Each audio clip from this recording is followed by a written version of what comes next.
5 দিন ধরে বন্ধ জাতীয় চক্ষু বিজ্ঞান ইনস্টিটিউট ও হাসপাতাল। এতে চরম দুর্ভোগে রোগীরা। হাসপাতালের জরুরি সেবা বন্ধ থাকায় দেশের বিভিন্ন এলাকা থেকে এসে অনেকে চিকিৎসা ছাড়াই ফিরে যাচ্ছেন।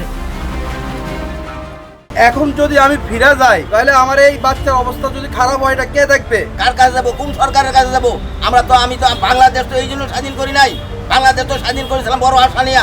রাজবাড়ি ফরিদপুর আমি আইছি 1500 টাকা 3 জন মানুষের ভাড়া, আসা যাওয়া 3000 টাকা লাগে। চিকিৎসক কর্মচারীদের সঙ্গে জুলাই গণ অভ্যুত্থানে আহত ব্যক্তিদের মারামারি সংঘর্ষের পর থেকেই চিকিৎসা সেবা বন্ধ হাসপাতালটিতে। সংশ্লিষ্টরা বলছেন, নিরাপত্তার অভাবে চিকিৎসক সহ কর্মকর্তা কর্মচারীরা কাজে ফিরছেন না। তাছাড়া আহতরা হামলার পরিকল্পনা করছেন, এমন গুঞ্জনে আতঙ্কিত হাসপাতালটির চিকিৎসকেরা।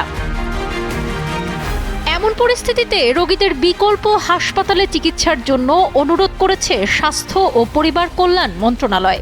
বিজ্ঞপ্তিতে বলা হয়, চক্ষু রোগীরা নিকটস্থ হাসপাতালের চক্ষু বিভাগ থেকে প্রয়োজনীয় চিকিৎসা সেবা গ্রহণ করবেন। এর আগে গত বুধবার সকাল 11টার দিকে হাসপাতালের পরিচালক অধ্যাপক ডাক্তার খায়ের আহমেদ চৌধুরীর কক্ষে ভাঙচুরের পর চিকিৎসক সহ স্বাস্থ্যকর্মীদের ওপর হামলা করেন আহতদের একাংশ। এ ঘটনায় ভুক্তভোগী চিকিৎসকেরা কর্মবিরতি শুরু করলে সেখানেও হামলার অভিযোগ ওঠে। এতে 9 চিকিৎসক ও স্বাস্থ্যকর্মী আহত হন। বুধবারের সংঘর্ষের ঘটনায় আতঙ্কিত হয়ে হাসপাতাল ছেড়েছেন চিকিৎসাধীন অনেক রোগী। তবে যারা এখনো রয়ে গেছেন তারা জানান, কোনো উপায় না পেয়ে আতঙ্ক নিয়ে এখানেই থাকতে হচ্ছে। হাসপাতালে অনাকাঙ্ক্ষিত ঘটনা এড়াতে পুলিশ সদস্যরা নিয়োজিত রয়েছেন। তাদের সঙ্গে কথা বলে জানা যায়, বুধবারের পর আর কোনো অনাকাঙ্ক্ষিত ঘটনা ঘটেনি। তবে নির্দেশনা অনুযায়ী হাসপাতালে থাকবে পুলিশ। এর আগে উন্নত চিকিৎসা বা পুনর্বাসনের বিষয়ে কার্যকর কোনো পদক্ষেপ না নেওয়ার অভিযোগ তুলে গত রোববার চক্ষু বিজ্ঞান হাসপাতালে চিকিৎসাধীন 4 জুলাই যোদ্ধা বিষ পান করেন। পরে তাদের শহীদ সোহরাওয়ার্দী মেডিকেল কলেজ হাসপাতালে ভর্তি করা হয়।